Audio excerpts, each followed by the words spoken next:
I think we're live, everyone. Hello, hello. Good morning. Welcome back to another Cypher series. It is your girl Marie, and here with my co-host Jason Evans. We are jumping into a Try Hack Me room today. Um, this is going to be learning as you go. So we are going to be freestyling and figuring out as we are live, and you get to learn right along with us. It looks like Lee has chosen the room. With that being said, I will allow him to let us know, turn it over to him to let us know what room we'll be working on today. Yep. So today we're gonna do this room called Avengers Blog. We're gonna go ahead and the goal is the hacking the Tony Stark's machine. That sounds pretty cool, though. That sounds So fun. I'm looking forward to it. yeah. So we gonna try and lean into this thing. Like we mad that motherfucker like blew up my car. So we gonna kind of get some revenge and break into his computer. It may not have been.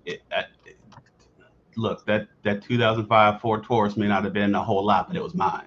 Right. That's the whole point of it. It's the principle So of the situation. I can't go get my retwist. I can't go get the yams no more. Like this, and it's all bad. And the insurance company said I ain't had superhero insurance, so we gonna have to get our law-abiding citizen on right now.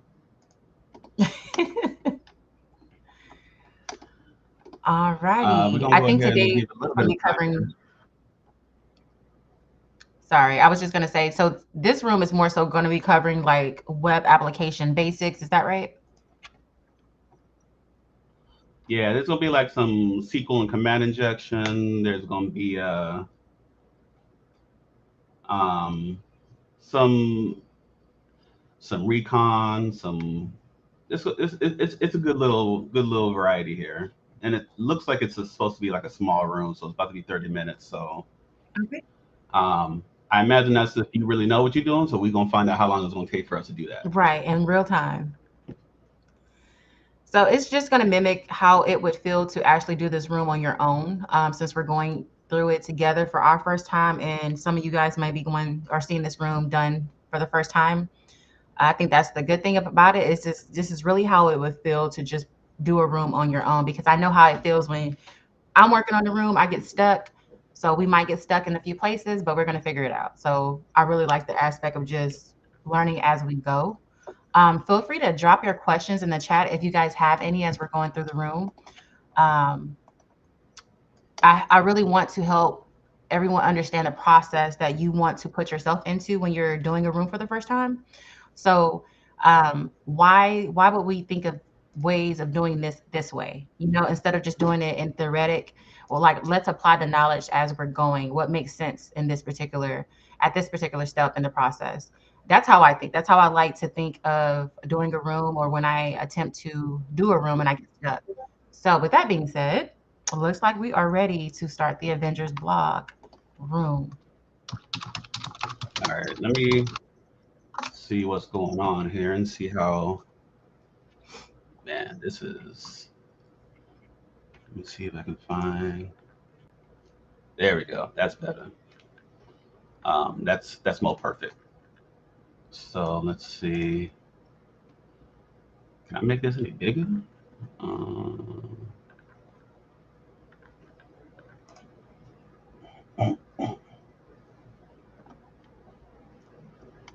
mm, It looks, let me see here.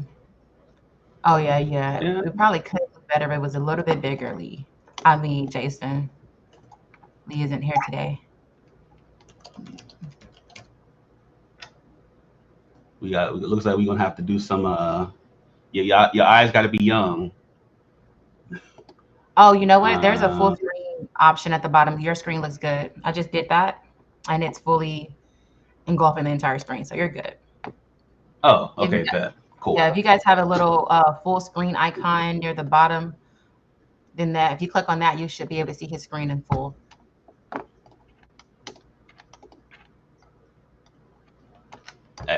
Yeah, we like I said, we figured it out. We figured it out. You gotta have them young eyes. Got Exactly. get your readers on. Yeah, we gonna figure this out as we go. I wonder if there's a damn. What's the Oh, don't. I guess that's not. So if I'm not mistaken, I think this is going to cover some of the vulnerabilities, such as, so if you're not familiar with what SSRF is or XSS is, this is some of the things that you will become familiar with, especially as you discover or jump into web applications. So it's kind of like SSRF is kind of like the villain sneaking through like an internal channel, or XSS is like sending a trick message into someone else's browser. So these are kind of the things that you're going to want to know how to prevent from happening. Some of the ways that we can think about what we would need to implement prior to things happening. So I would definitely take note of those topics so that you can kind of like read about it and level up your understanding of those topics. But this room seems to, we're going to be discovering the vulnerabilities in the web application. So All right, Kim Folk, we can go ahead and get it started here. Cracking one early this morning. So how we looking right now? We good? you're good. Yep. Okay. So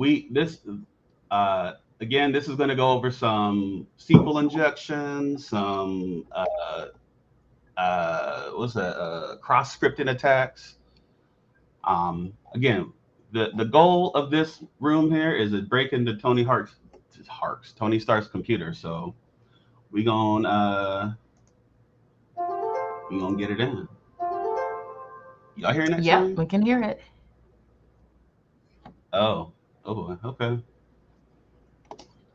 So I wonder if we can get a little fancy here. Let me see if I can put some music on.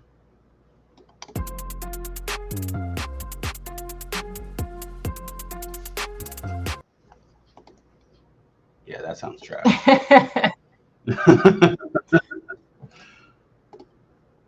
AI. Is that AI? An AI track? You know what's so crazy? Yeah. There was a AI musician that just signed like a multi-million-dollar contract for AI music. It is insane the amount of abilities that AI is doing, and the money that they can earn. It's crazy. But I digress. That's another topic. Skynet's coming. And apparently it's good. I haven't actually listened to any AI music, but they say it's actually good.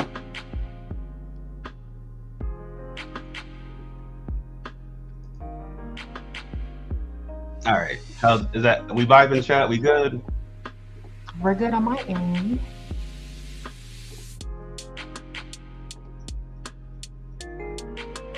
All right. Bet. Good morning, chat. Let's see. All right. So we're gonna go ahead and go. So I've already deployed my machine. I deployed the target here. So this is our target IP address. I'm gonna get me a little notepad going because I got like ADHD like a mug, and I need to be able to keep track of what I'm doing. So if you see me go off screen, I'm using Notepad.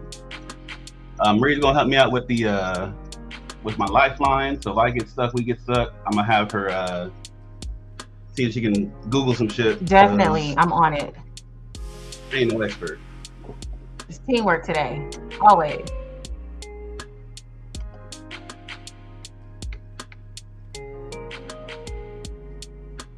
Nightbot? Who hired this man? Okay. My bad, True Gamer. I guess we gotta chill out on the links. There you go. So for those who can see this comment, let me go ahead and post this up real quick because I want to show you guys something. So aside from the AI music being lit, the way that he posted that link, want to go ahead and put this out there because this is what we do quite a bit when we're posting links on my SOC team.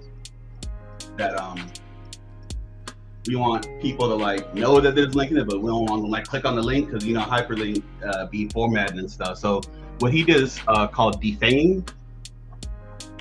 So it's like instead of putting the actual dot there, he'll put brackets in there to act as like a escape character so that it doesn't like actually hyperlink the link, so you don't be a dummy and click on it and be like, oh, that just took my stuff. So good principle there. I see you learn on the fly here. That's dope. So step one was get this deployed. Step two is talking about these cookies. So let's see what we're supposed to do here.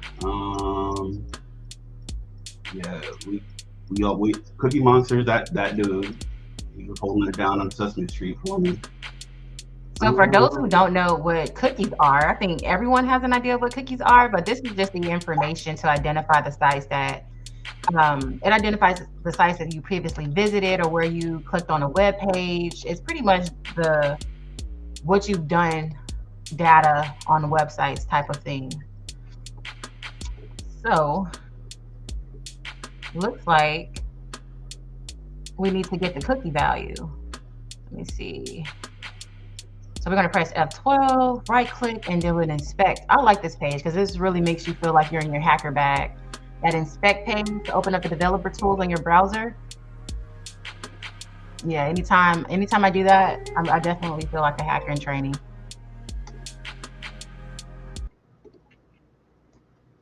All right, Lo-Fi is throwing off the vibe. It was skipping. That's what we get for relying on AI. Let's see.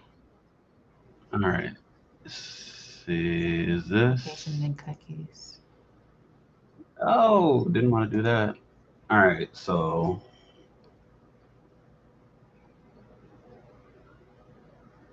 trying to see which sites you build. Well, tracking data can be some intrusive antivirus program classified as spyware. You deployed Avengers machine. You recently deployed. Get the flag one cookie value. All right, so okay, bet. So the IP address is what we got to do. So because Try Hack Me ain't got no DNS, we gotta put this IP address in here. Jason, you could always copy and paste. I'm messing with you. That's me. Look, I'm a copy and paste girl. I don't want to type it all out. I'm just missing my dark hoodie and doing everything by the keyboard, right? That's because that's what this is about. So okay, can we hit F12 here? There we go. There we go. That is your inspection page. And then let's see. Scroll down because I think the instruction said to click on the instruction side. Jason, can you bring that back up? Okay. And then you're going to press the F12, okay, and then do inspect and open the developer tools and then click application and cookies. All right, you see where application is? We're going to figure it out. Oh, there we go. There you go. It was hidden. And then cookies. F12. No service workers found. That's interesting. This is really figuring it out as we go because it looks like we don't see the word cookies under application once we clicked on application. Can you right click maybe on this page? It's not gonna let you right click. Okay. So it said we should have been able to, but nope, that's different. That's the wrong control bar. Let's see. F12. Okay, let me. So we go to this website.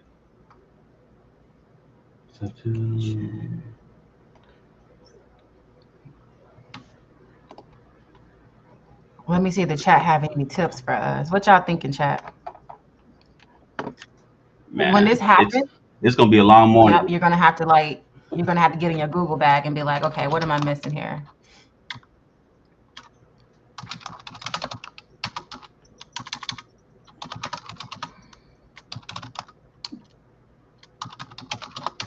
So this is the network activity that's going on here. So you can see these are the HTTP commands. So this is essentially doing all the oh that's something. Whoa, hey. Someone said that cookie should be under the Um network. yeah, I'm looking right here now. I see Click HTML, one. JavaScript, font images. Someone Hmm? said click one. Where's one on the screen? Oh, snaps. Okay. Oh, here it is. Cookie secrets. We found it, guys. Hey, there we go. We in this Thank you, together. Mr. True Gamer. Let's go. Look at you coming through in the clutch. Appreciate that. Let's submit it. Hey, we got it. Awesome. All right, chimes in the chat. Let's go. All right, let's see. So the next part, HTTP headers. Yep. So lets a client and server pass information with an HTTP request or response. Header names and values separated by a semicolon are integral part. So this is showing us the HTTP method here.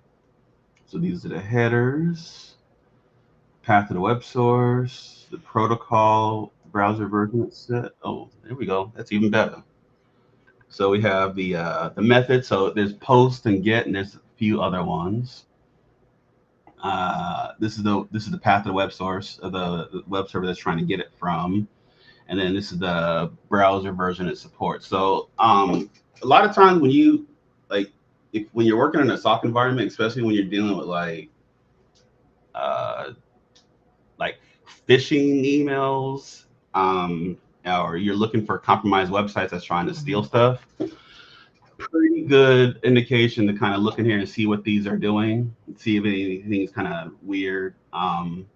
Now, I personally have not found one, but a buddy of mine who does this quite a bit, he was like, "Yeah, it'll be obvious." And one of the things that we kind of look for is we look at scripts and like especially JavaScripts. Um, and with that, ADHD is kicking in. JavaScript. So if you see like a bunch of encrypted or base 64 encoded like scripting, it's like hard to read. Probably don't have a good warm and fuzzy on what that is, because yeah, I mean, and some developers do it to like protect their source code, but like if I don't know what it is and my tools are saying it's fishy, then I'm gonna have to like escalate to somebody who know the code, because otherwise we just gonna block the site. All Agreed. right, so we're doing it. Yeah, Look at the Mr. True Gamer, I do believe you're an undercover hacker, but we'll keep that on the hush hush because you never know who's watching. we gonna have to get him on the stream one time. Right? You might have to be up here walking us through one of these rooms one day. So All right. So look at the HTTP 18 response headers and the headers. 10. So Common. where are So these headers gonna be at? Oh, right here. Bet. yep. And then the network tab. So again, guys, we're still in the developer tools and we're currently looking Oh, for, there it goes. got it? Flag I two. don't know if y'all can Here's see that. It's super small. My eyes are young too. Well, my eyes are getting kind of old. You start heading towards 40, and that things start to fall off. The check engine light came on a couple years ago, but I still got a yeah, few good years left on the we're gonna eyesight have to before I start. have to worry about that.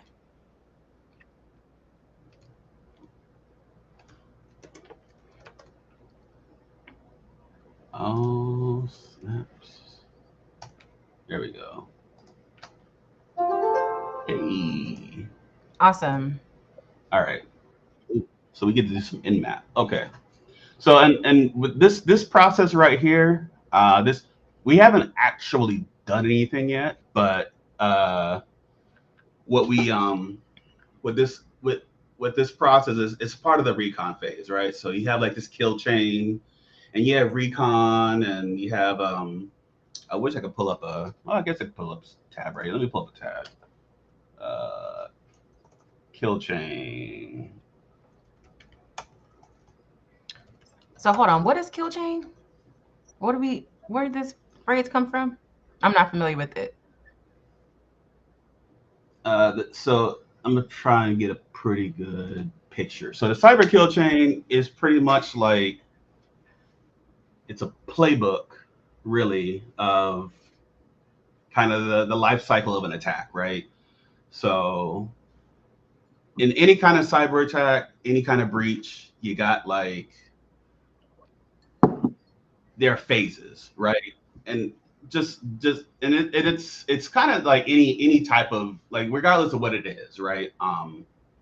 Just like if you're gonna heist a bank, right? There's phases. If we looking at this as like an Ocean's 11 like kind of uh, process, that's what we're looking at. So they have different terms. Like I'm not really a big fan of these Mhm. terms, but there's surveillance and recon. There's weaponization. There's let me see if I can find one that has better words because that was yeah here it is. So recon is kind of like what we're doing right now, right? So we're kind of poking at the app. We're kind of seeing how it works and seeing what where our opportunities may lie, right? So it's 7 steps. Then So say there's what? 7 steps, major steps that you would consider in your process when you're considering exploitation on being hacked or anything like that. 7 major steps is what this is, right? Generally, right? And again, like the objective of the attacker is going to be Hmm. different, but um, basically, when things are happening and when you're looking through alerts, you that kind of gives you an idea of where they are in the process, right? If somebody's been phished and they got their credentials, they're already in like the exploitation phase. Now it's just a matter of installation, command and control, and exfiltration. So like typically around this phase is where you're going to be like, holy shit, something is happening, and we gotta like find out what it is, right?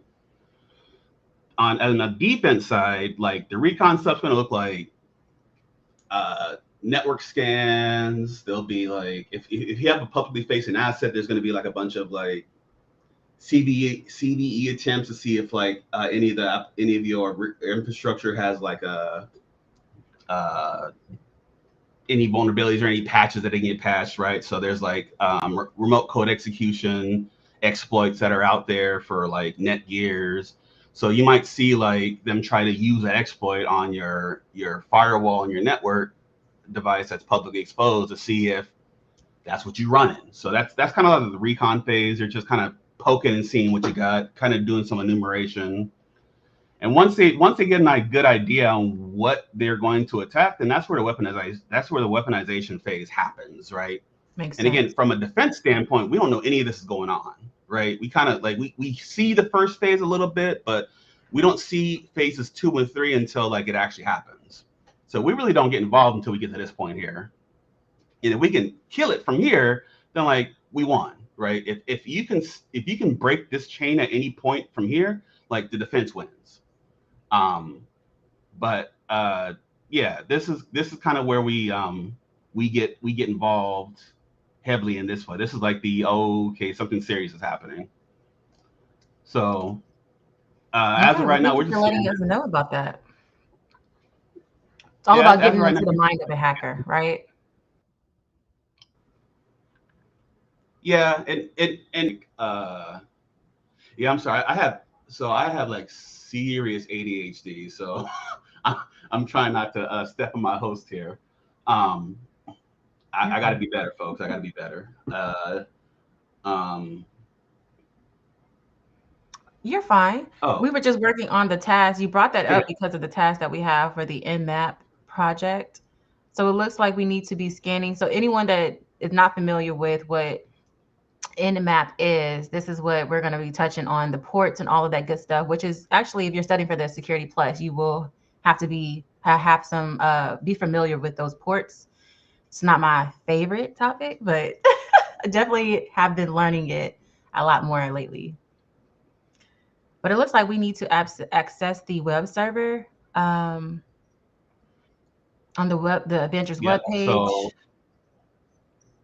So what we're gonna do here is we're Oh gonna yeah. run this Nmap. So again, this is a publicly facing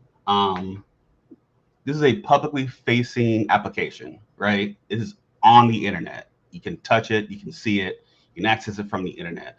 So cloud resources, applications, like because they're public facing, you can kind of knock on the door, right? It's kind of like if you think about restaurants, you have your restaurants that are serving, like, let's just say, I don't know why I thought about Pizza Hut, but let's talk about Pizza Hut, right? You got the places where they make the pizza and they deliver the pizza.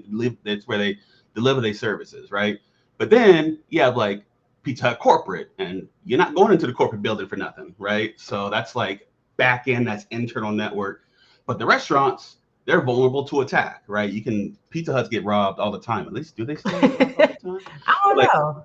I mean, it's attack surface, right? So like they are much more easily accessible. The restaurants are than like the corporate building, because the corporate building's gonna have security. It's gonna be like, dog, you don't belong here. You shouldn't be here. So like those areas are if you think of it as the internal network, then you got to do a lot of work to get into that thing, right? So, but these public facing applications, this is where a lot of attacks kind of happen, because typically, because they're exposed, we can hopefully, once we get in and compromise an inside host, then we can go use that to pivot inside a host. So that's why these public applications are hit so much, because oftentimes there's some behind the scenes stuff that's happening that the outside is communicating with the inside. So this is normally like one of the biggest paths of avenues to get in, outside of just compromising somebody's computer, right? And getting on the inside. So this is a pretty big party, especially if you work for an organization that has a lot of public facing stuff. So we're gonna start with this command here. It wants us to use nmap, and then our machine IP was. Let me bring up my notepad. Damn, I didn't put it in my notepad. My bad. Oh, you're fine. 10.1.9.149. All right. Yeah, so like what hackers do, they scan for open ports. So they're like a thief coming in, checking which windows are open, and they're trying to identify the easiest windows or the windows that have been left open to get into. So it's always going to be, they're going to start with the easiest ports to get into to identify that. That's why it's important. And part of cybersecurity is kind of knowing which ports are open, closed, and filtering or filtered, and securing the ones that you need to secure. Because if you leave something open, then of course you're going to tempt hackers, so people with bad intentions.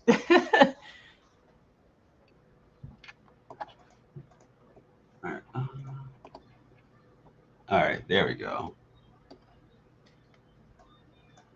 Is that how's that, Penelope? Yeah, that's really good. Is that a little bit better? Can we get a thumbs up, thumbs down? Penelope says that she would recommend zooming in a little bit. Is that better? Is that better for you guys? Let us know in the chat. On my end, it looks fine, but I just want to know if you guys are seeing the same thing before we proceed. Because if you can't see it, we're doing this. It's great. Okay. Someone said it's great for now. Much better. Awesome. Okay. Bet. So we did an nmap on the IP address of the machine, right? So like myapplication.com has an IP address. So we're gonna go ahead and do that scan, right? And typically you'll have like defense systems that's kind of like, oh yeah, that's really difficult. I see that. Yes, this might be a little difficult on the phone, but Oh yeah, for We sure. will have replays available if you want to go back and see it on YouTube later. Um, where was I? Oh yeah. So the application thing still has an IP address. It's got to be routable, right? So um, these are the ports that are open on that thing that allowed us to scan. So it has an FTP port, an SSH port, and of course port 80 because that's how you browse on the internet, right? So with this information, now that we know that there's an FTP, we're going to try and connect to the FTP port and see what happens. Mm-hmm. So we're Um, running the command FTP. What is that? Look, I don't know the proper that was word not for the little successful. asterisk things. Machine underscore IP. And we'll be asked for the username and the password. We should have now successfully logged into the FTP share using the group's credentials. So see what Wait a that minute, looks wait a like. minute, wait a minute, wait a minute, wait a minute. Oh, see, we gonna completely skip the whole step. Did I skip over that? My apologies. Nah, that yeah. So if we go back here, let me go back to the web page. So all right, so this is the page. Hulk's been kind of eating too many tacos. So again, the scenario is like this is a blog. So I see Thanos with the jokes. Uh, So we're looking and he's talking about them tacos. rocket. There it So is. so Rocket says Groot asks if anyone can reset his password. He said the last one he can remember is I am Groot. So again, this is all part of recon enumeration. Um, we'll probably do like a segment on like credential stuffing and like password cracking in the future, because this happens all the time. Like people talk about like, oh, my dog name is this, and they use their dog in the password, and you're just adding to these word lists. Like, okay, how many what kind of words would they be able to use in a password that I can try and like use? So again, this is good like historical information. Uh, so we're gonna just do what it's asking us to do using Groot and I am Groot as the password for that. Come back. Nope, don't do that. Where did my terminal go? There you It's go. so Okay. cringy when I find those social engineering posts. You guys be extra careful when you ever see those posts on Facebook that says, what is your hometown? And it's just like a kind of like, you think it's just to create engagement, but these people really want to ask these odd questions that are really going to be related to how you set your passwords up, or those hints or security questions. Like, don't ever think that that's not something that's potentially happening. It happens all the time and people fall for it. The birthday, your hometown, your mother's maiden name. It seems like, and a lot of people fall for it. I'm just like, I'd be so flabbergasted, but you would never just put your password on. It's just part of having good web security in mind when you're just doing personal things. But that was, yeah, it's easy. Once you collect data, all it is just data. And you can find out most things because people are so naive when it comes to protecting themselves. But I digress. You can go ahead. Just wanted to share that. Uh, So our password, hey, we got a successful login. got So it? I did the FTP, which is the file transfer protocol, and the IP address. It didn't work earlier because I went ahead and messed around and FTP to my own self instead of the one to FTP to. So I had to exit out of that. So that was my bad. Um, We have a question, so Jason, really quick, if you want to answer. It says, what job roles do the people who use these type of skills that we're showing typically have? so like a lot of this is going to be red teaming. So those who are like testing applications, um, Right. server administrators do a lot of this, like using these services, leveraging these services. If you're on the blue team side, you're gonna want to know what it looks like on the red team side, so that when you see weird things happening on people's accounts, then you kind of know, oh, this is potentially someone doing something bad, right? So let me stop the bad thing. So it's good to kind of know how like these services work and what these services are, because definitions and like, oh, I know what a worm is, I know what a Trojan is, like that doesn't help you after like the Trojan's already done its thing, right? You got to know how that's kind of happening. Um, and then blue team is just uh, blue team is just like defense, right? So on the defense side, they call it blue team because it in cyber, y'all, there's a bunch of roles. Like there's it's more than just like cyber. It's almost kind of like I health sector. What's it? Health. The doctor people, right?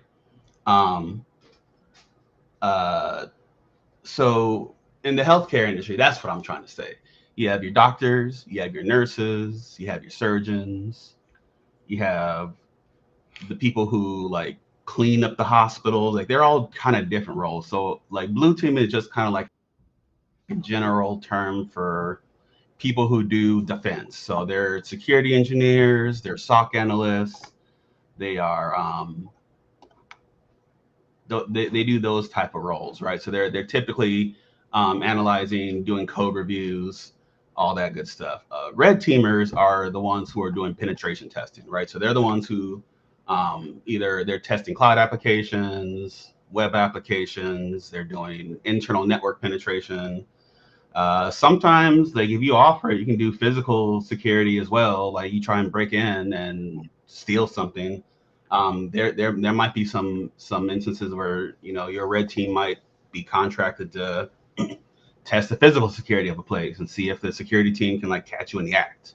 So red teaming is typically offense, and you're trying to break something or test somebody's security protocols, and then provide suggestions on like how to remediate those shortcomings. And blue team is preventing and stopping those things from happening if they do happen. And then purple teaming is just kind of like a little bit of a mix, as they kind of like as it implies. Purple teaming is like, from what I understand, is more or less like internal testing. So like you're within an organization and you're testing protocols and you're creating standards. I like to So think of it as, that's what, not to cut you off, Jason, I'm sorry. I was okay. going to say purple team is definitely the collaboration between the two. So they're like the coaches helping both the offense and defense improve by analyzing plays from both sides. I think it's important for you, if anyone's interested in cyber, it's important for you to identify what team you want to be on.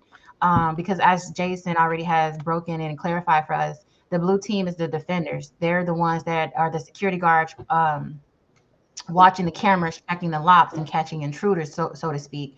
And then the red team are the ethical hackers. They're on the offense side, so they're the ones trying to break into your house to test your alarm system to see how good of a system you have set up.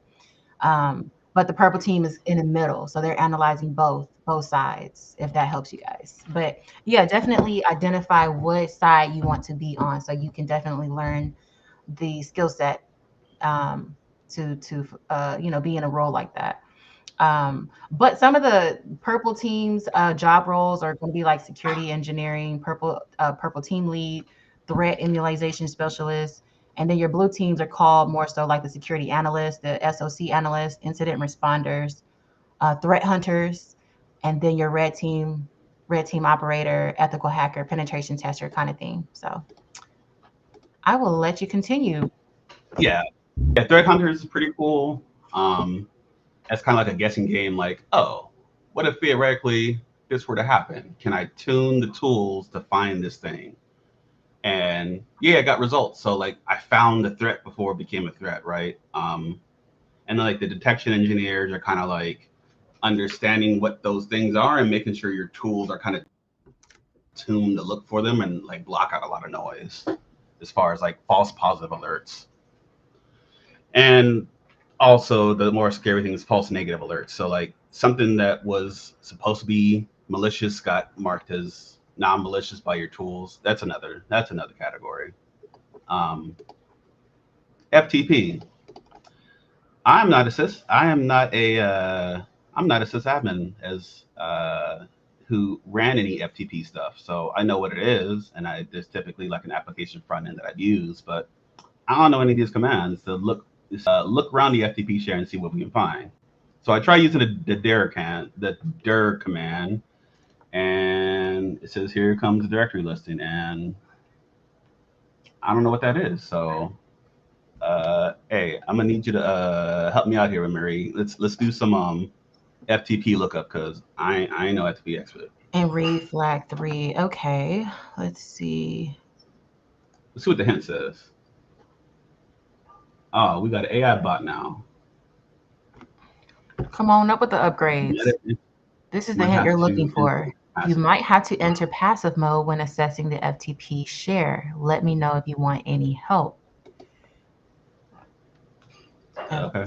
FTP So share. Okay. let's see what passive does.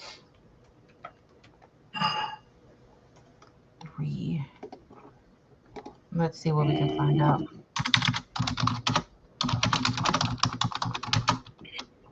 So can you Google what passive mode is in FTP? Yes, working on it. What that does for me?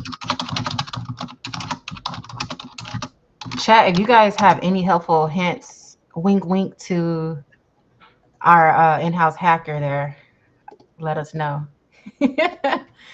Let's see here. All right. So we got a little AI thing. Let's see. See.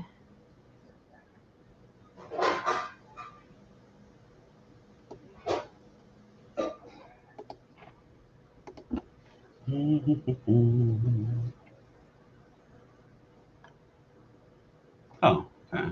It bypasses the firewall. So client initiates all connections, commands both command and data to treat it as outbound requests and are generally permitted by firewalls. So let's see what that does now. Let's do dir here. From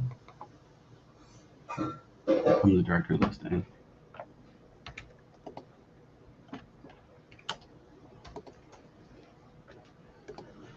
Let's see.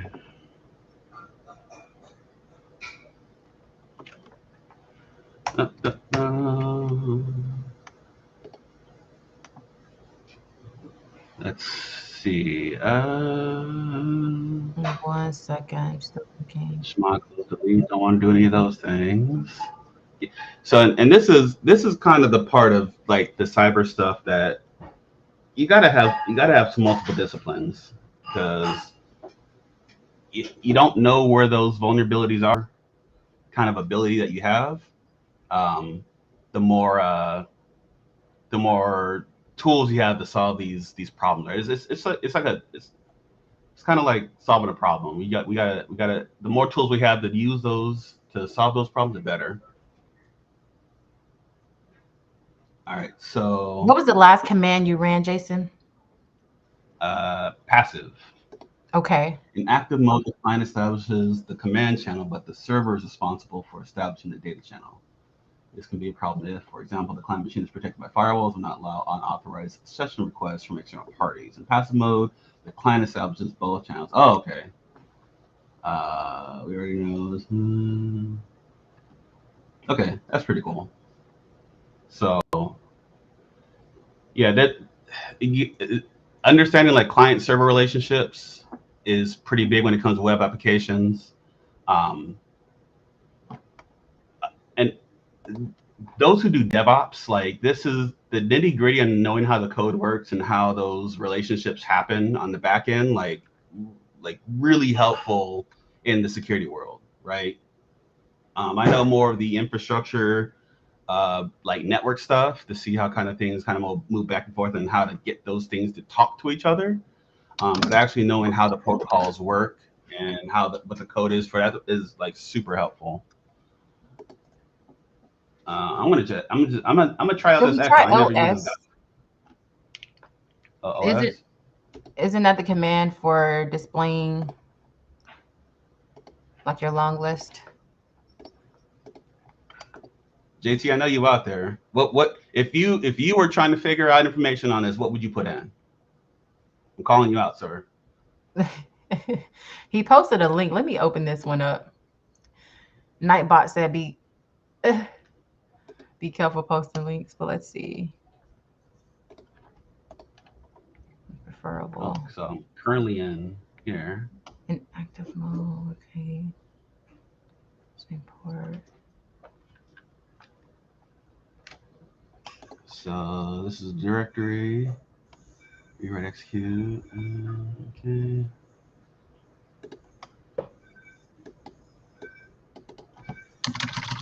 All right. So it looks like we're going to stop and learn some FTP stuff.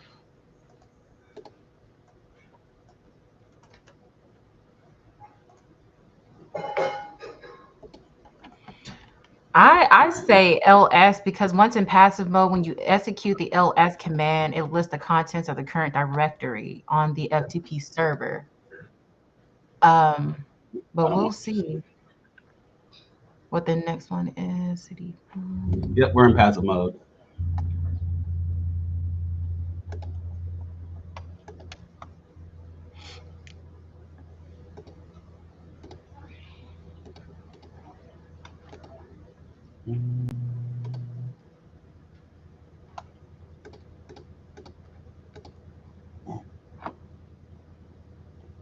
Okay, this is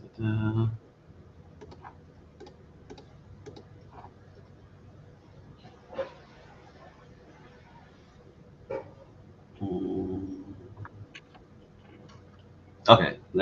Here's some common commands here. So let's see what we can find.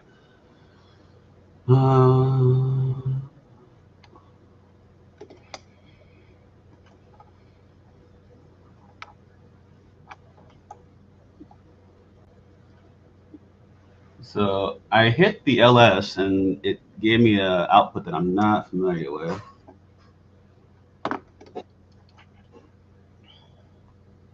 So let's see. Yeah, ls gives me this. Here comes directory listing.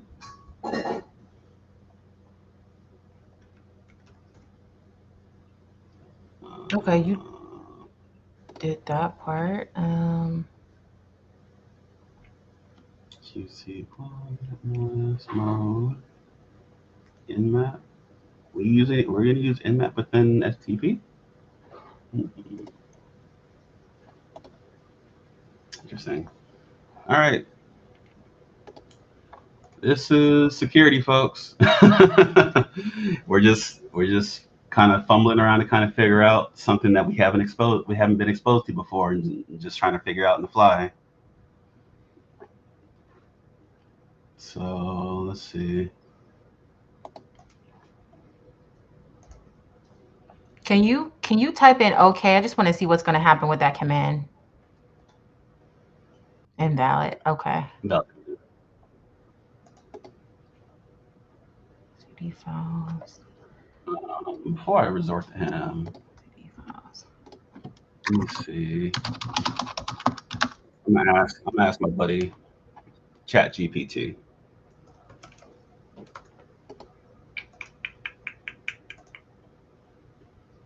All right, chat. All right. If y'all out there are tuned in and watching, let's figure this out together. Let's put some suggestions in the chat, kind of find out what we are supposed to do here. So there's supposed to be some way to look around the share, and we're looking for something interesting to find a flag.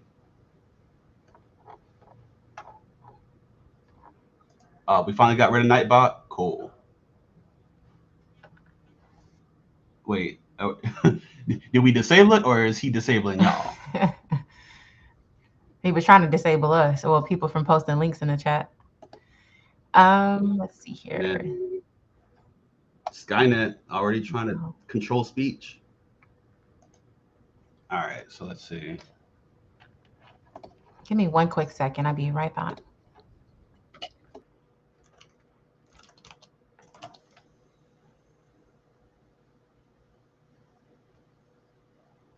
Let's see. What would be a good question to ask?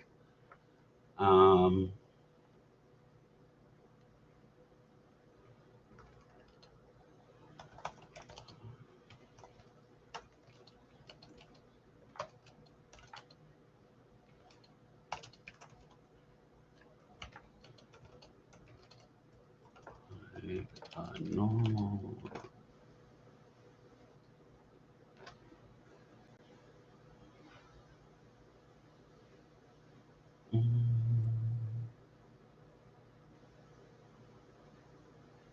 Okay, is there a stat command in here? Let's see that.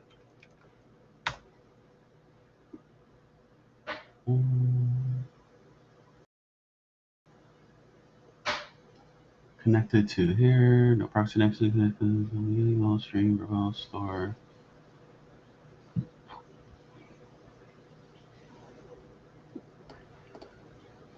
All right, I am back. Any luck? Share.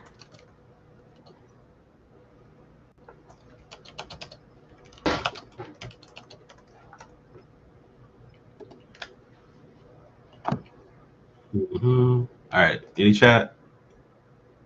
Okay, cool. We disabled Nightbot, so we are free Chat to stuff post too with links. us. To the FET server. So the I googled to kind of help us. Can you type in command CD files? So CD and then the word files.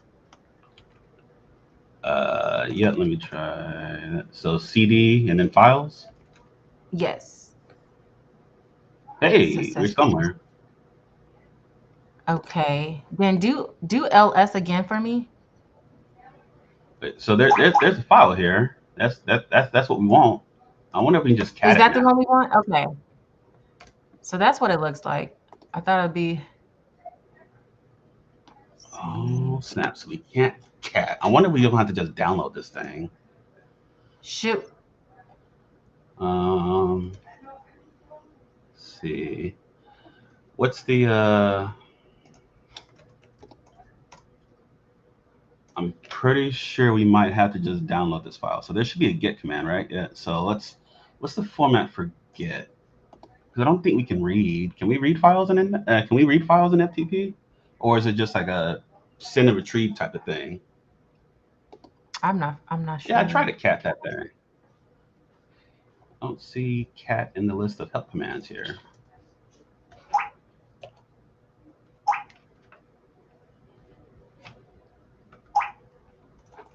Does not like cat.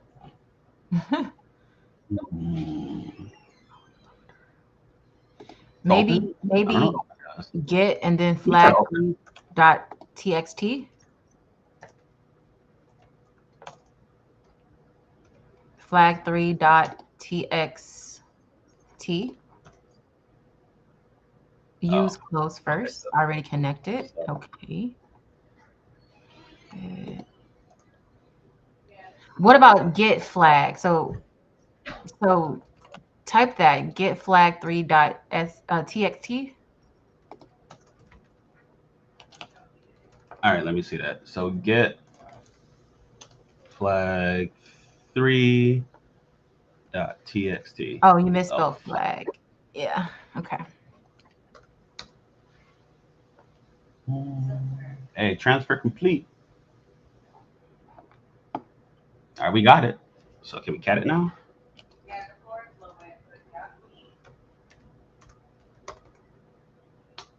Invalid. Know your judo well. Gotta love the hiccups. That's how you learn, guys, is by learning and applying and then realizing what mistakes you made and then trying again. What Aaliyah said, if at first you don't succeed, Call Google. phone a friend. She said, try again. Okay, let's see. It's the quote. Yeah, that's a good question. That's a good question. Not so humble hustler. So, well, where did it download?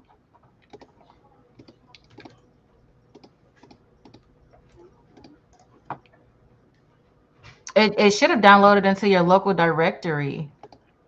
Is what it looks like it should have downloaded to.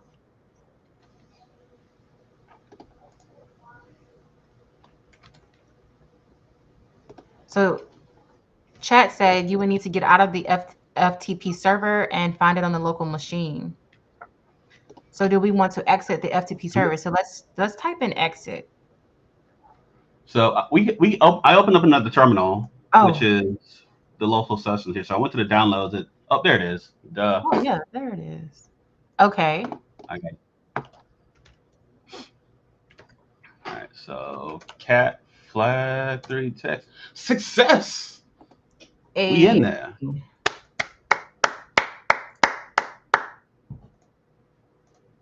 Might have taken It us a took us a while. minute, but we making progress. Look at that. Boom.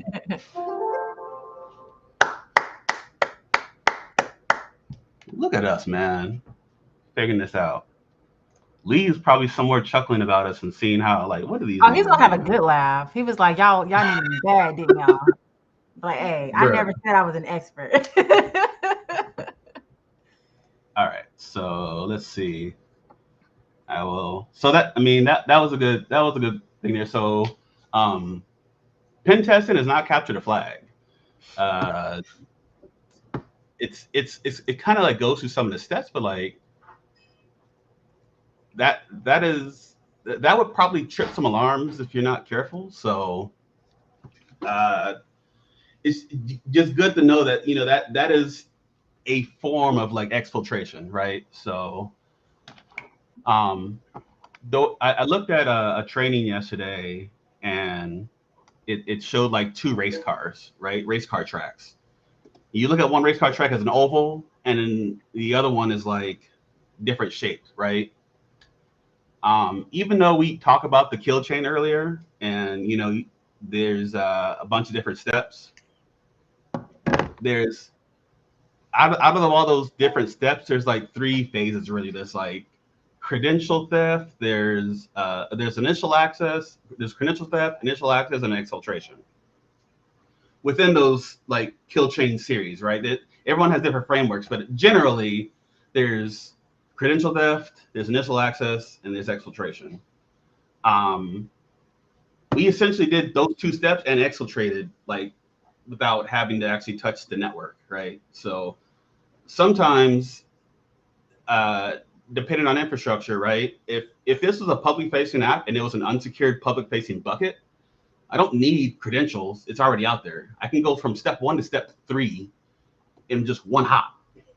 As a defense, you're not going to stop that. You're not going. You can only prevent it. But if you have a public exposed bucket and someone else finds it, it's going to happen so fast you're not going to be able to respond. So when you kind of look at these things, right? That's where your threat hunting comes in. That's where your scanning comes in. That's where you got to know your environment, know your infrastructure.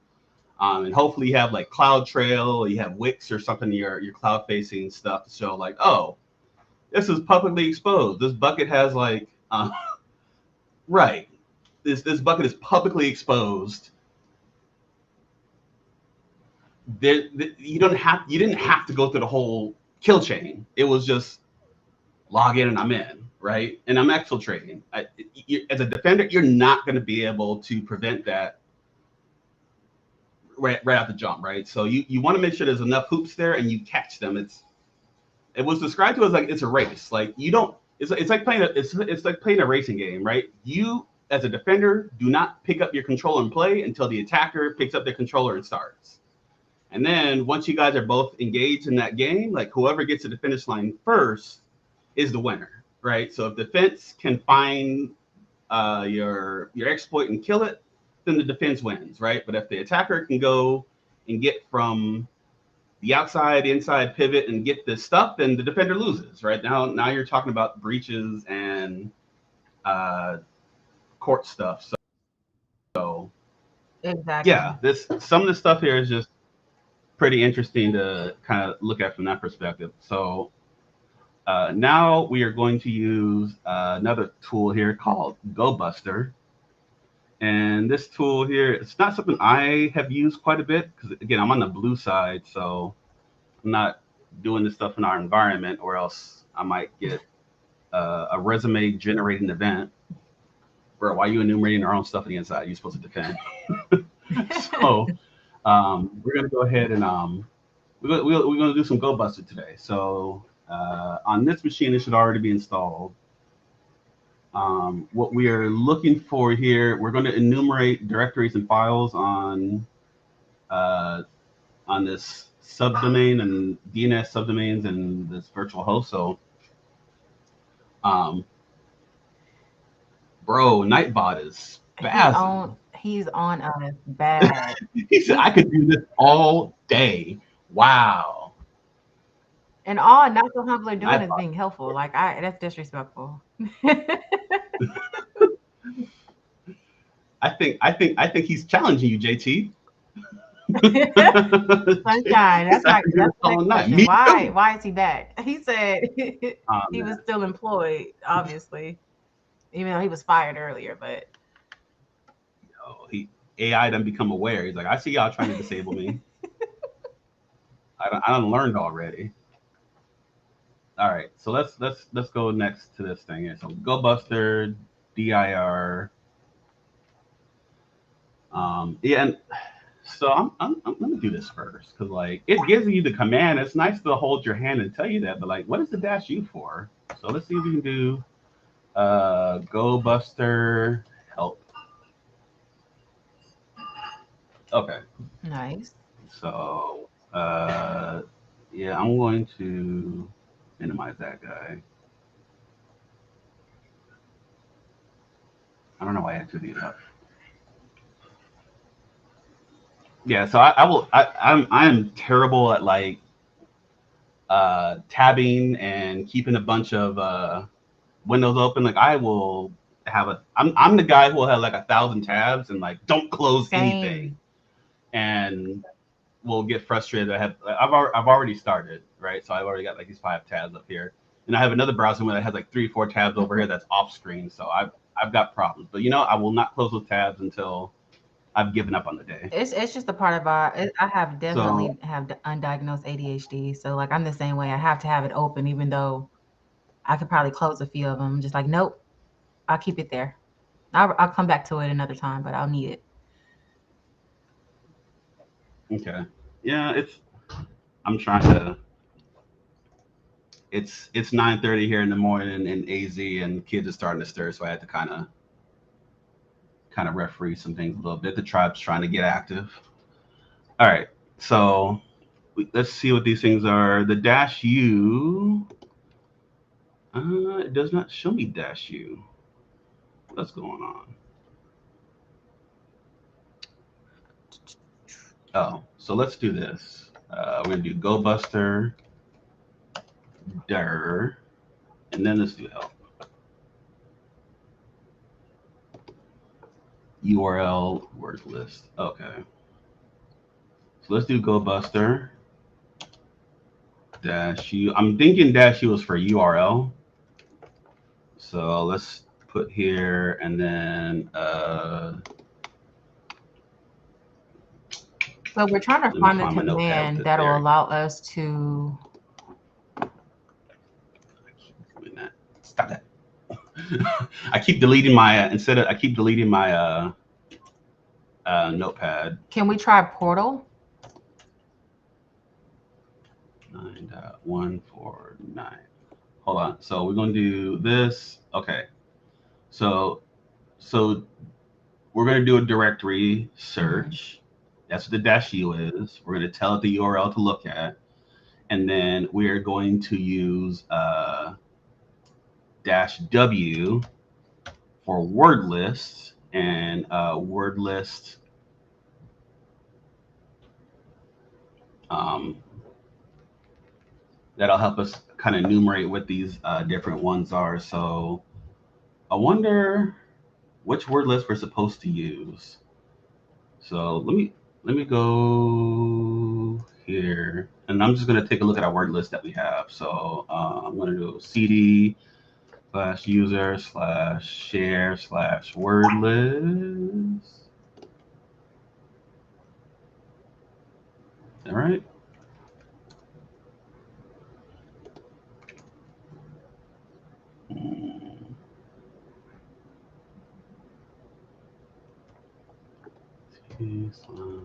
Oh, I spelled that wrong. My bad. USR dash shared I'm saying dash and slash, wrong word. There we go. Okay, so yeah, fast track. We have Durbuster. So we're going to use this word list here. So we're going to go over here and say, oh, come back.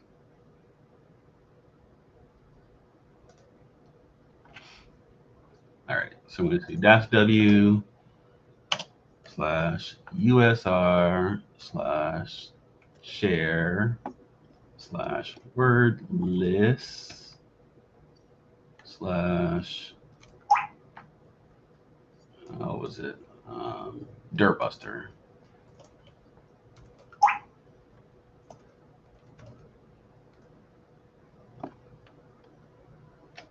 Unknown shorthand flag.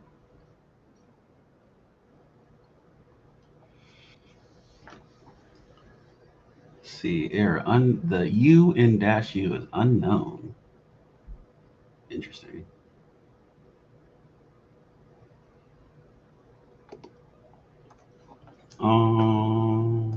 Let's see.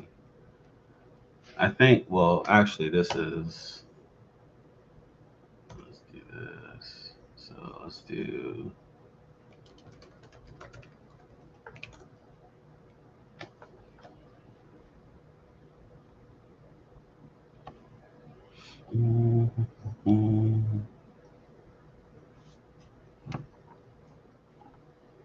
and GoBuster, are we supposed to use a dash U flag?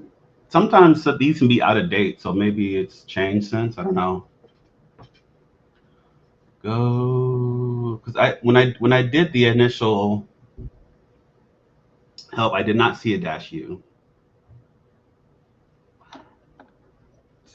Yeah, I'm So looking here and I don't see it either.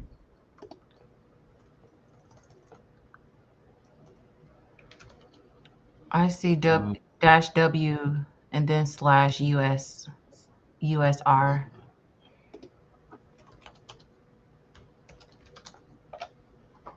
let's see. Troubleshoot and go.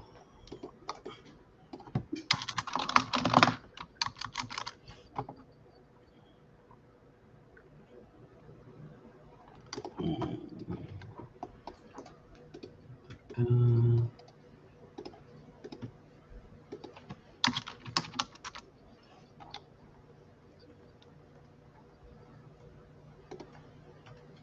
you.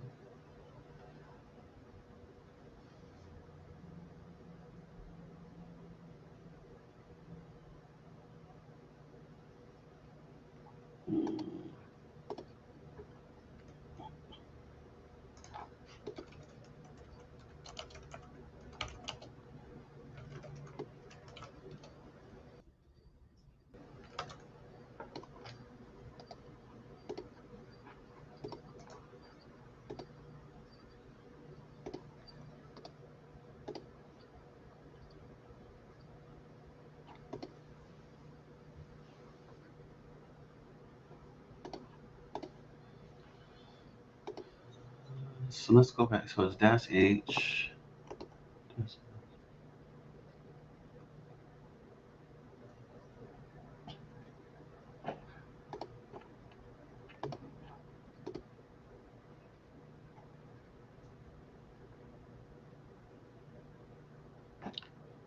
Let me just try GoBuster without the dash U. See what it does.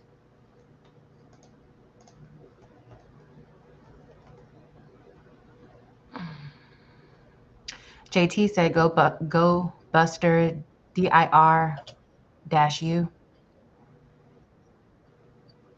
Is there a DIR out there? Oh, there is. Oh, DIR dash U. And it doesn't specifically say which directory to use. So we're going to use directory I put one list in the private dash. chat. You can try that one. Let me see. If the one that you want to try doesn't work. that should give us a list of. Okay, investor. Let's try that one. Direct. Oh, come back here. Directory. Directory. Dash list.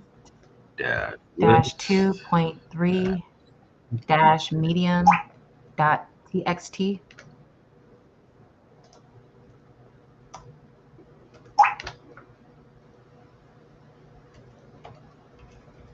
.txt. Hey, great success. All right, so these are HTTP status codes. These are going to tell us if we look those up real quick. So HTTP status codes and the 300 series, I think it's like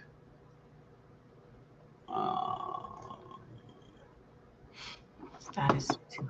so 302 says found, previously moved. Status 200 is request was successful. So looks like there is a slash portal. There's also a slash portal with a capital P. Let's see, 302.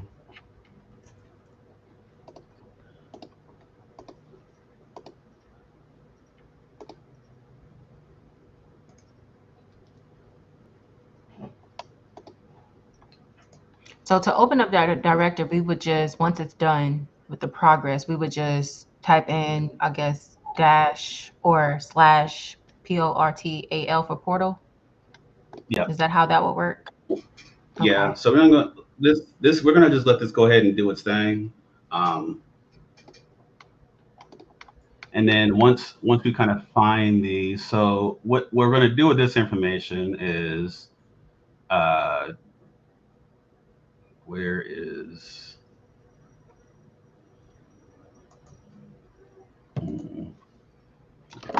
so what we're going to do with this information is,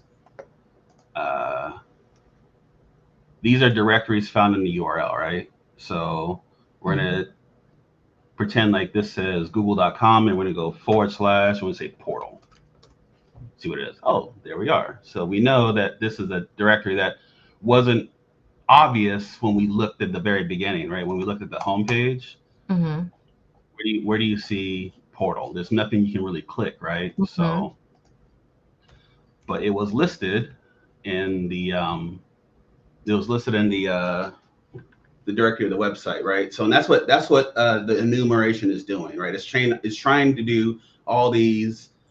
Here's the URL. I'm going to do / portal, I'm going to do / home, I'm going to do / list, and just see which one's pinged, which one's hit, and we got a hit here. So we're going to say portal / portal is the answer. And in a case of this, like a lot of times, if JT's out there still, he will probably be able to attest. But there are some developers that will leave themselves some backdoors that they kind of use to kind of house some information, maybe house some credentials. It's not explicitly listed on the site, but if you enumerate it, you can find it, then it's out there. And a lot of times they, like before they go live, they don't always close those directories. So with JT's experience down here, he said there may be 2 portals, 1 capturing creds. So again, that's this is the thing that we really want to drive home. I'm not an expert in none of this. Like I application development, that is not my forte. I do firewalls, I do network logs. I'm kind of learning the other stuff. So like, a lot of the people who try to jump into cyber right away, like there's a lot of stuff that you have to know at least till you're kind of like useful, right? So you're going to want to capture as many disciplines as you can so you can really make sense of when things are happening, because those hackers aren't going to wait for you to figure out, well, let this guy level up his SQL skills until I start breaking into SQL, right? They're not going to wait for that. So it's really good to try and get as much understanding of technology as a whole before jumping into trying to defend or break something, right? Uh, so the next task we're going to do here is a SQL injection. All right, now JT, you a SQL guy? Because might need a little help here. We're a So little challenged in this department. we SQL. wading in the water today. He said So absolutely not. oh, we in this together. We gonna figure it out. So let's look at this. So SQL injections are so SQL is a database language, right? So when you think about Ask Nightbot, man. Since he got so much stuff to say, right? Since he got his degree and everything. So when you look at SQL databases and just client server relationships in general, right? It's when you're using a front end tool to find something, like you doing a search, like if it's running SQL under the hood, it's typically going to take that request and it's going to run the query against the server and its like backend language, right? Um, so sometimes, uh, depending on just like poor security choice, design choice, instead of handing the request off, it will run the request against the server. And if you don't use escape characters to like filter out those that expected language that SQL is looking for, you can break stuff. So um, what we're one of the basic attacks that we're going to use here is we're going to try and in a place where it is asking us for username and password, we are going to try to submit. We're going to try and insert a command here so that and that it's going to try and take the input and run it against the server, and it's going to be unexpected, right? So you'll see this a lot when it comes to when you're doing application testing, where uh, you'll look for a search field, and instead of like searching like a normal person, you're trying to run commands in there, and you're trying to see how that application is going to respond to that command, right? Is it going to accept that command and as an input, or is it going to use escape characters and search it as the plain text? So let's see. Uh,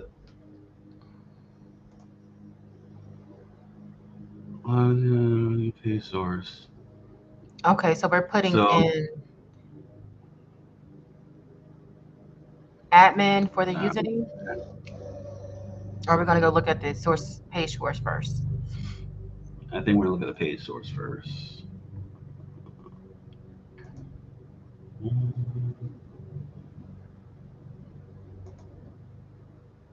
Let's see.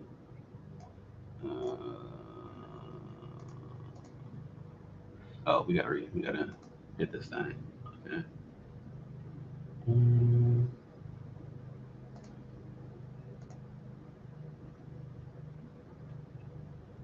I think we gotta go.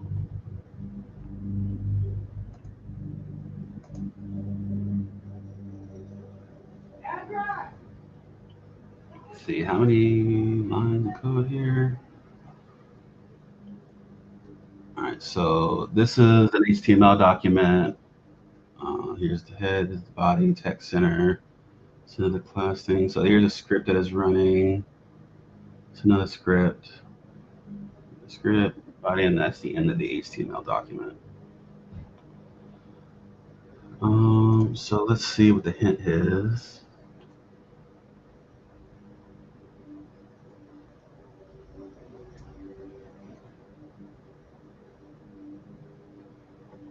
Okay, so it looks like Okay. we need to put the input into the admin and password section first. So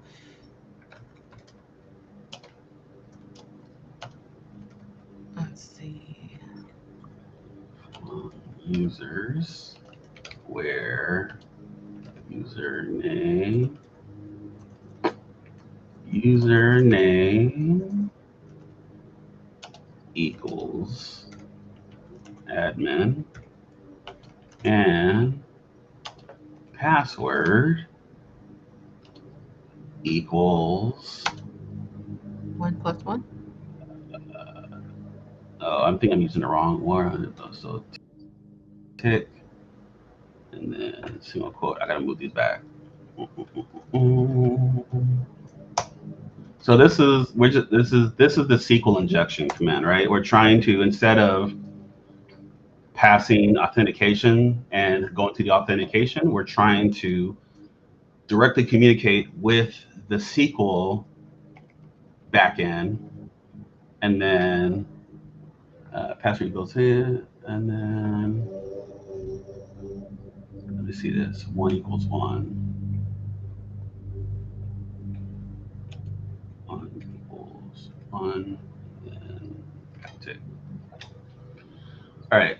So with this whole structure here is we could trick the query into authenticating us as the character single tick here, and would break the SQL query because 1 equals 1 would evaluate to be true. And there's a whole there's a whole background to this, and I learned a little bit about this when I was taking my GCIH class. But this is essentially just trying to fool the query, and because 1 equals 1, that statement is always true. It should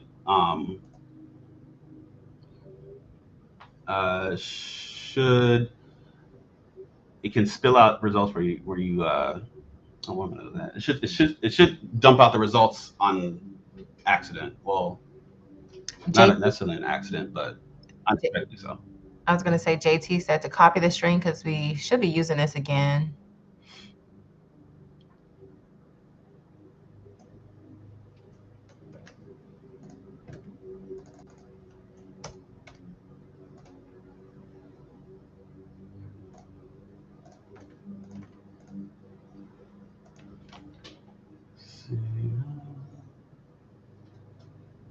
See, I'm trying to. This was the part of the exam I was not good at because I didn't use SQL.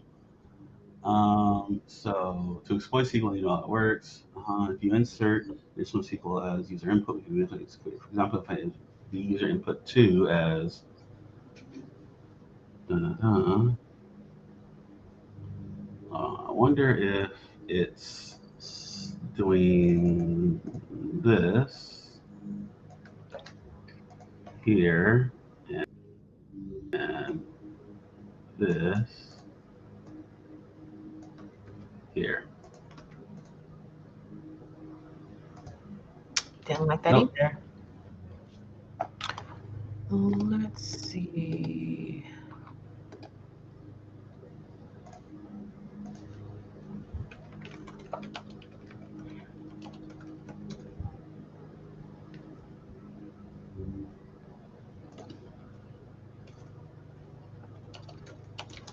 We're going to just Google our way through then.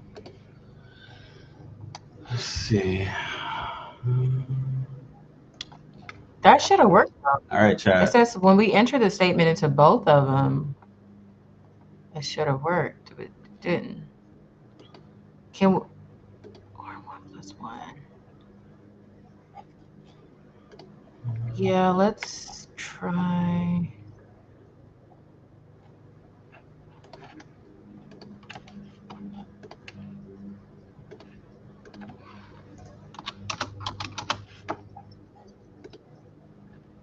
Am I missing something?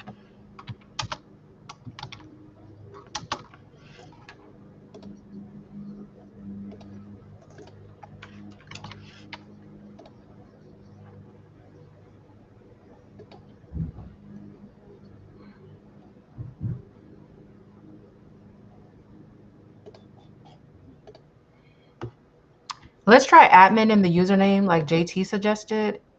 And then for the password, let's do apostrophe star 1 equal 1. So put admin in here. and then The password, password. apostrophe, and then the star sign. Or yeah, you can just copy and paste that one to see what that works. Process of elimination. We're just going to try it all.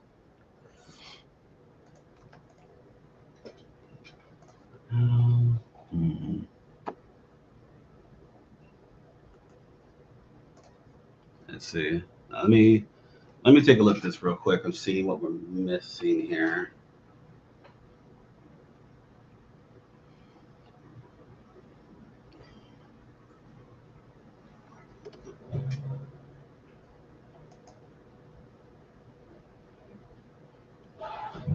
The browser is bugging. All right. Jason, just for fun and giggles, can you copy that string I put into the private chat into both? Copy what? Can you copy the last message I sent you into the admin and the password?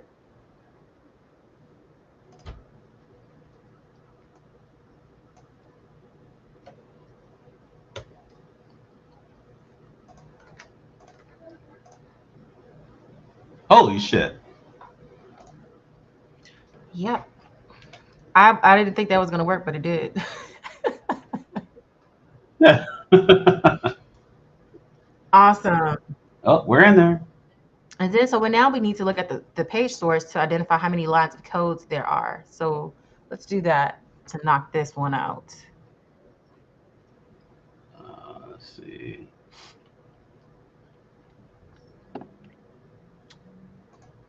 Page source.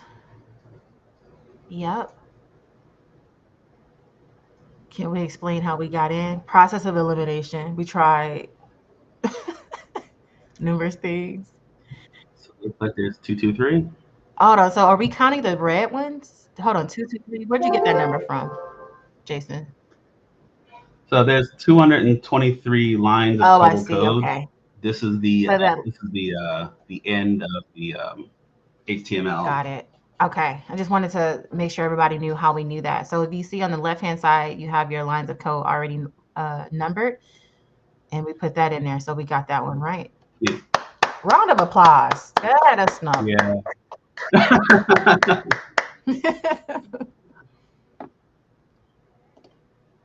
Yeah. So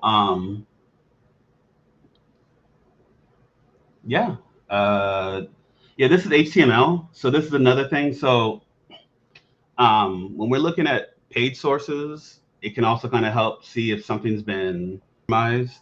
And I remember taking during my GCIH class, you know, they were looking like, where is this thing at? And like, there's an inserted code somewhere in here, and you know, he was like, where could it be? And then he found it somewhere in the middle here, like one of these middle lines. And he scrolled all the way over to the right, and then after like so many hundred spaces, there was the injected line to like take stuff. So it was like a session stealer or something, right? Or it was like sending commands out. But yeah, it's the page source is another thing where having some programming knowledge when you're looking at pwn sites, like this is really key.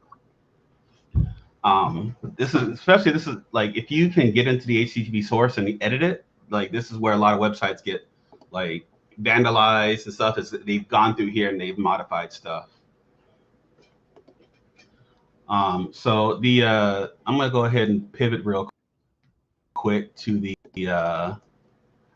1 equals 1 SQL injection. I'm gonna see if we can get a quick rundown on that.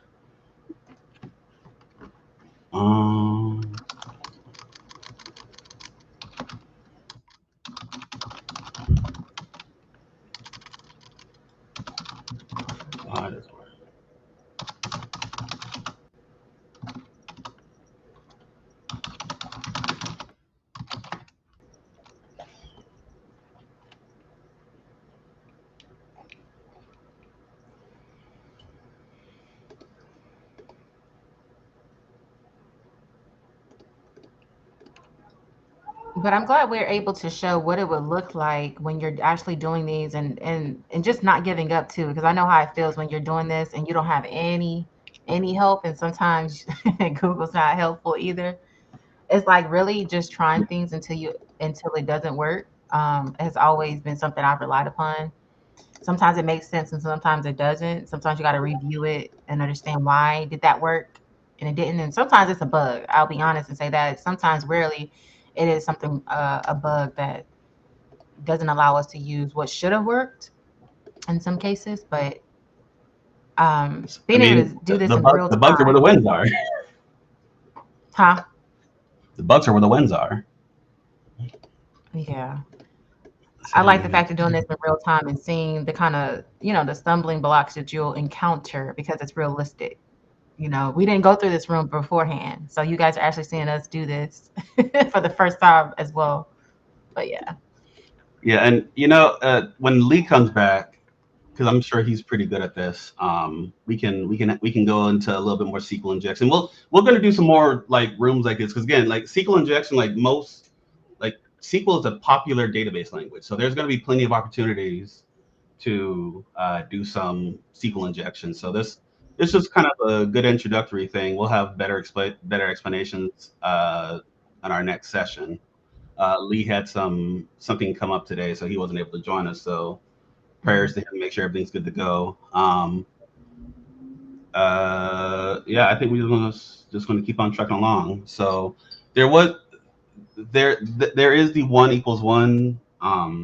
So essentially the 1 = 1 is a true statement. So you're pretty much saying, uh, give me all the entries that are this or 1 = 1, and then because 1 always equals 1, is going to generate those results that you're looking for. Probably not the best way to explain that because I'm not super. But you know what? Let's try GPT it. Uh,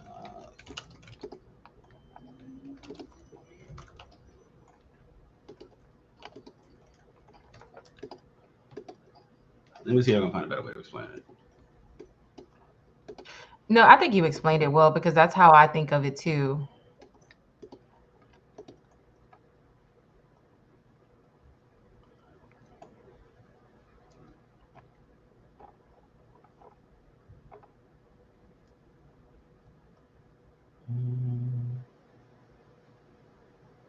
Oh, okay, that makes sense. So what we did is we'll bring this over here so we can see. Yeah, I use Chat GPT. I ain't shame my game. So this is kind of breaking down what the 1 = 1 theory is, right? So it's Boolean based inline SQL injection attacks. So we're trying to we're using the statement 1 = 1 is always true, right? So we're trying to manipulate uh, the Boolean logic of the SQL database in the background, right? So if you look at this, select star from users where username equals admin and password equals password. This query is checking to see that the given username and password, if a valid match is found, the user is authenticated. So this asterisk or 1 = 1 dash dash is trying to manipulate this query here. So I saw a really good explanation in here a little bit lower. So this closes the username field. The or is a condition that's always true. And this is the SQL comment that ignores the rest of the theory, including the password check. So this is where um, part of that injection comes from, it looks like.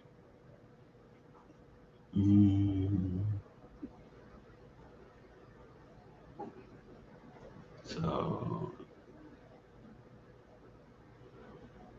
yeah, so this is stuff that you're not going to learn out of college. This is stuff that you're not going to learn out of help desk. So the people who are trying to like go straight from help desk into security, like I mean, unless your help desk role is really really wide, and you're exposing this type of stuff like this, This is the kind of stuff you're gonna need to learn to do pen testing, right? It's Absolutely. if you only pen test one thing, like you're not gonna be a great pen tester. So having a pretty wide discipline of skills is truly where it's at. I agree. Um, let's see if we can wrap up this last one here. All right, so we're logged in here. I hope our session's still up because we got to do that again. I'm gonna just have to walk away. Oh wait, we here. Okay. All right, so we logged in here. We can execute commands in the machine, and it's saying I wonder we can exploit. Okay, so let's get rid of the page source. Okay. Oh, it says command. So you can interactively assess using ls, right?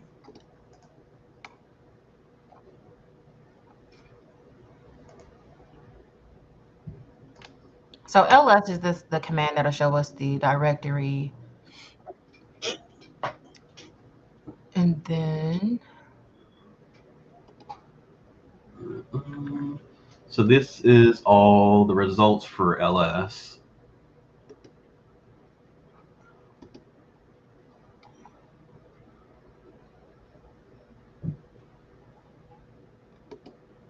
Okay, so so all we're right, so trying to we're see the gonna source of the file, right? yeah, we're gonna try to.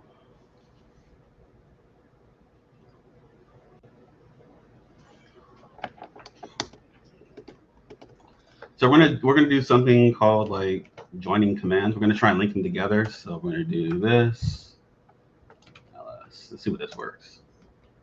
Okay, so we change directory, and then after we get ls, right?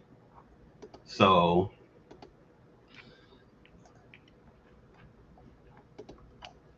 the way that this is functioning, right? So if we just went back to just say ls, it's only going to take one command, right? So it's not like a regular terminal where we do ls and then we can say change directory and then we can go back and say ls again. We're gonna have to link all these in one command line, right? Um,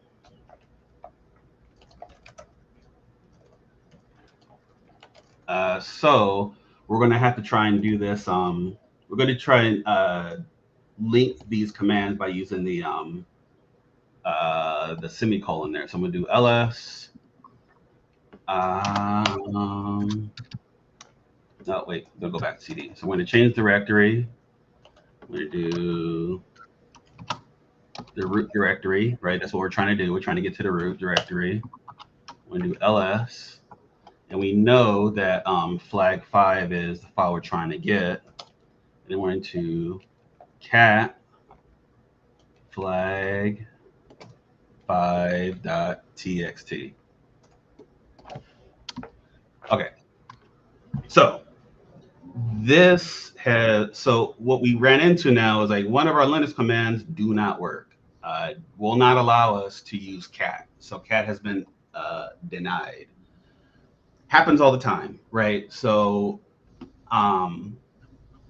this is where we get into lay of the land, where you got to use what you got. And this is where just having a deeper knowledge of these operating systems come into play. So you can kind of figure out what are some other ways that we can read this file. I instead of cat, I wonder if we use head. Let's see what head does.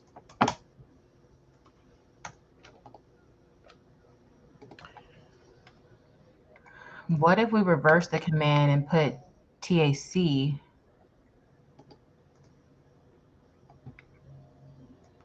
flag 5.txt? Can we see what that does? To do what now? Throw To it in the chat so I can reverse see it. order. So instead of cat, we're going to do TAC. What's THC. Let me try to put the command in there.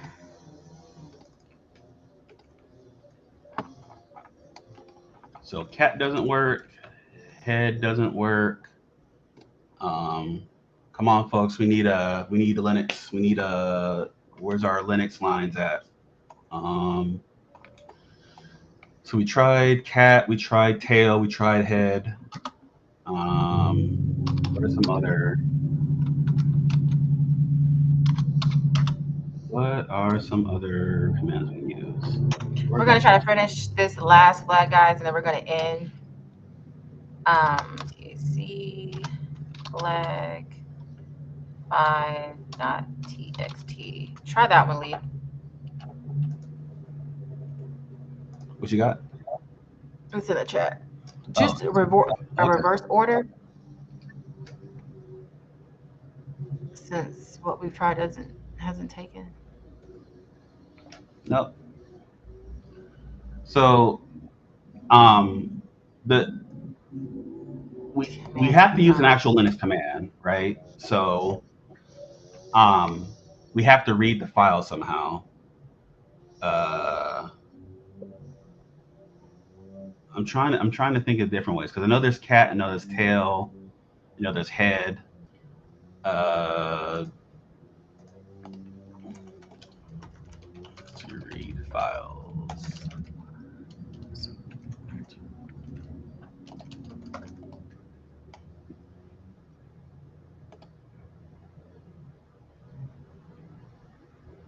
Oh, let's try less.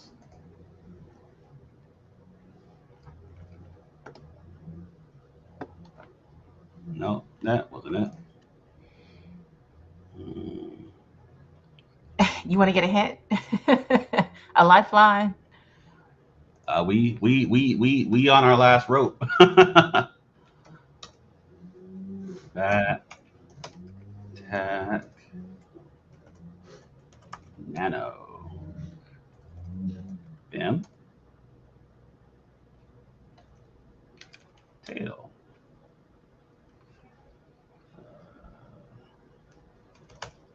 More. Bruh. Screw you, Tony Stark. We're gonna break this. I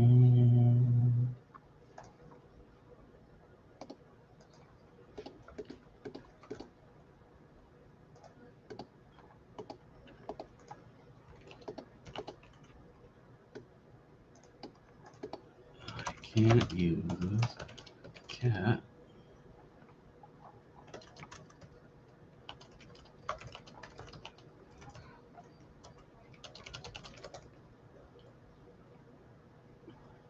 Or head, tail, awk.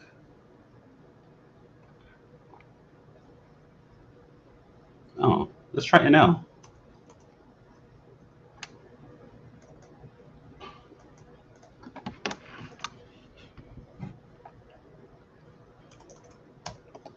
NL. Nope. I said we get a hint. Print F. Nope.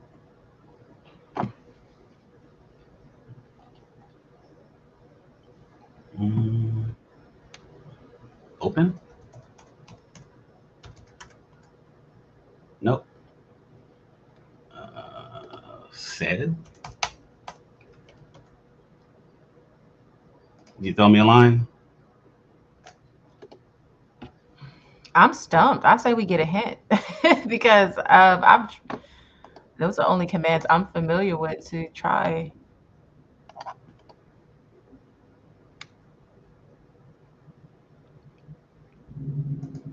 Okay.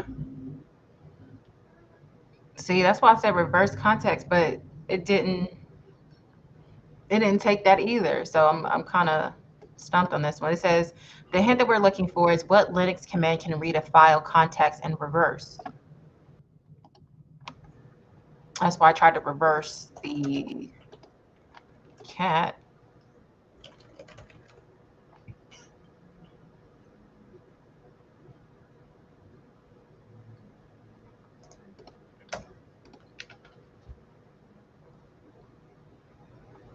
Oh, motherfucker. I'm gonna be mad if this is it. Son of a bitch. It was It was that. it was a punctuation error. I used a comma instead of a semicolon.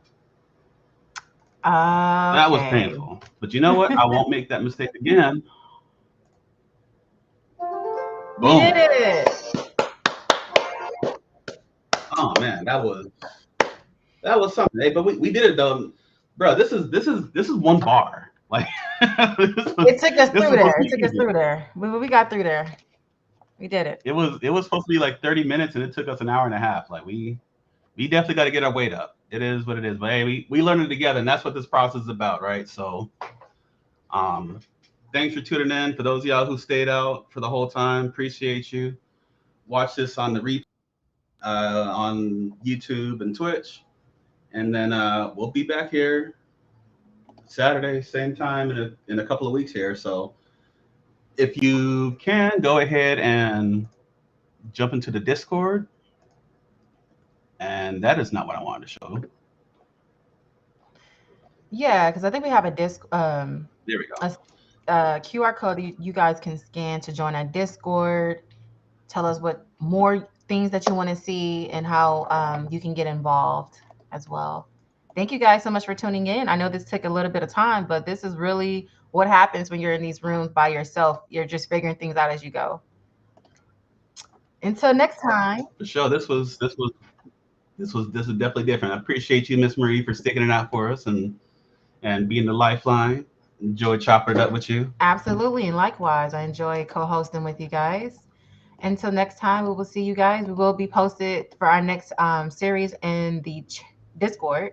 So have a good weekend, you guys. Peace.